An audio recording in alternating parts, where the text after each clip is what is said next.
Hello मेरे प्यारे नन्हे दोस्तों, कैसे हो आप सब। अगर आपको मेरी कहानियाँ पसंद आती हैं तो प्लीज़ मेरे चैनल को लाइक शेयर और सब्सक्राइब करो। आज जो कहानी मैं आपके लिए लेकर आई हूँ वो हाथी और दर्जी की कहानी है। किसी गांव में एक दर्जी रहता था। उसका स्वभाव सरल, दूसरों पर दया करने वाला एवं मिलनसार था। पूरे गांव वाले अपने कपड़े सिलने के लिए उसी को देते थे। एक दिन दर्जी की दुकान में एक हाथी आया। वो बहुत भूखा था।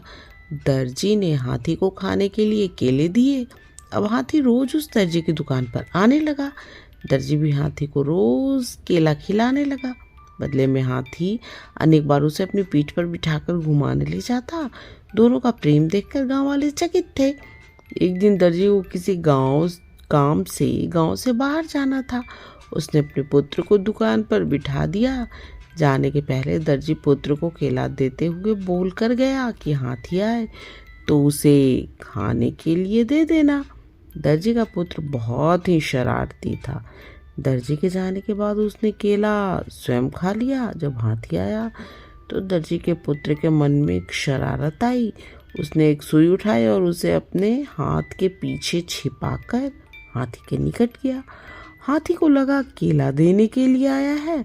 उसने अपनी सूंड आगे बढ़ाई। हाथी के सूंड बढ़ाते ही दर्जी के पुत्र ने उसे सुई चुभो दी। हाथी दर्द से बिलबिलाने लगा। ऐसा देखकर दर्जी के लड़के को बहुत मजा आया और वो ताली बजाकर हंसने लगा।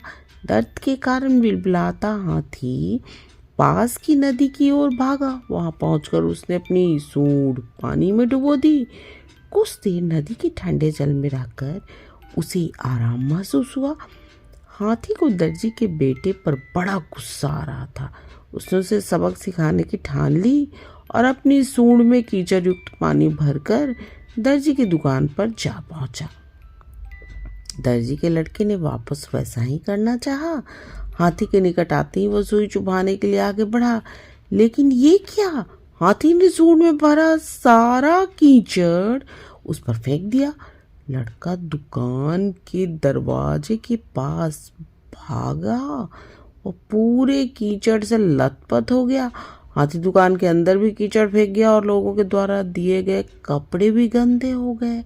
उसी वक्त दर्जी भी अपना काम पूरा कर दुकान आगे आ गया। वहां की ये स्थिति देखकर उसे कुछ समझ नहीं आया। उसने अपने पुत्र से पूछा तो बेटे ने सब बात बता दी। दर्जी ने पुत्र को समझाया, तुमने हाथी के साथ अच्छा व्यवहार नहीं किया, इसलिए उसने भी तुम्हारे साथ वैसा ही व्यवहार किया है।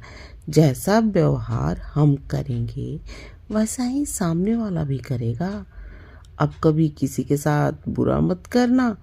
अब दर्जी ने हाथी के निकट जाकर उसकी पीठ थपथपाई और उसे केला खिलाया। हाथी वापस खुश हो गया। दर्जी के पुत्र ने भी उसे केले खिलाए। दर्जी का लड़का और हाथी अब दोस्त बन चुके थे। हाथी ने लड़के को भी अपनी पीठ पर बिठाकर घुमाना शुरू कर दिया था। अब दर्जी का पुत्र सुधर चुका था और दूसरे लोगों से भी अच्छा व्यवहार करने लगा था।